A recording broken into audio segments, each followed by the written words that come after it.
Linda. And I'm going to talk to you about one of the more unusual books that I've written. In 2011, I published my very first novel, and it's called The Matriarch.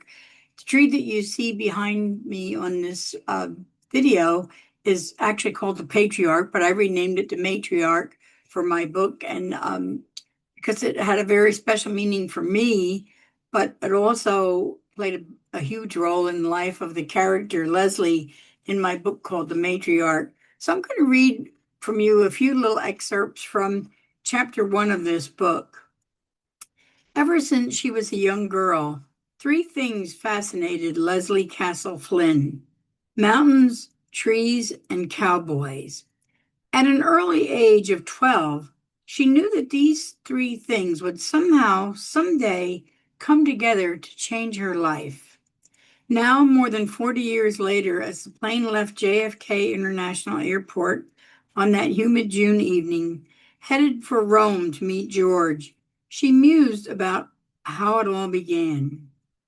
Her brother George, now Cardinal Castle, had always thought she was a little too much like their father, who had been a dreamer, never accomplishing anything in life, but always clinging to those crazy dreams.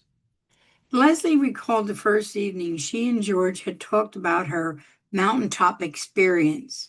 He had first thought it was another one of Leslie's crazy dreams, but as their 2-hour conversation unfolded, George recognized that Leslie was dead serious this time, and that her experience would drastically change Leslie's life and his own, as well as the lives of other people.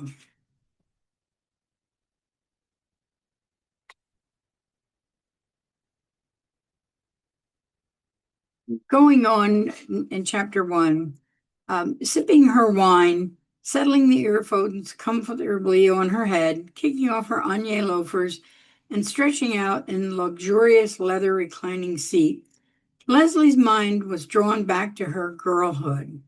She and George were arguing about their favorite colors. He was convinced that green was the best color of them all.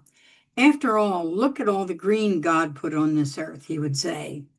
Leslie, perhaps just to be contrary, had always claimed red was her favorite color and needed no further reason than that it was the color of strawberries and red licorice.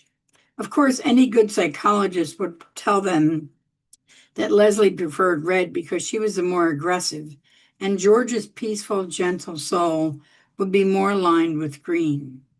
But to a 12 and 14-year-old, the color of grass and trees versus red licorice seemed consequential enough to stir up hours of sibling squabbles.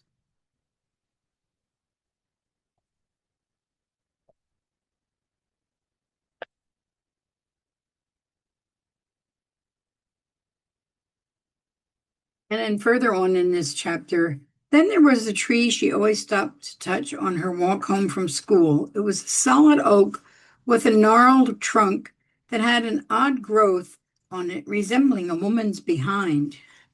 She never knew why that tree fascinated her so much, but she knew it was intriguing enough to make her stop beneath it and spend a minute embracing its bark every day on the walk home from St. Monica's. Leslie thought about that tree for a long time and wondered if it was still stood on Maple Street. She always thought it was odd that the street was named Maple, but populated by dozens, if not hundreds, of oak trees. Well, such was life.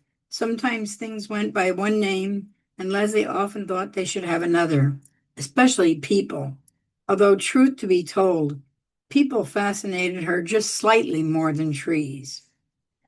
Still caught in her tree fantasy, Leslie thought again about her best childhood friend Sarah and their numerous tree climbing adventures. Apple trees, oak trees, sycamores, it didn't really matter. They both loved climbing trees. Maybe it was because they both had older brothers they constantly tagged after and were considered the neighborhood tomboys. So you can see that trees meant a lot to Leslie and trees mean a lot to me. So maybe this is partly autobiographical, although it is a novel and it's definitely fiction. But I urge you to pick up the book, The Matriarch, and learn more about how Leslie's venture with the tree, the patriarch slash matriarch, played a huge role in her life. And you can go to Amazon and find the book. And I encourage you to think about this book as a spiritual journey, because it was a spiritual journey for Leslie. And hopefully trees can be a spiritual journey for you as well. Thanks.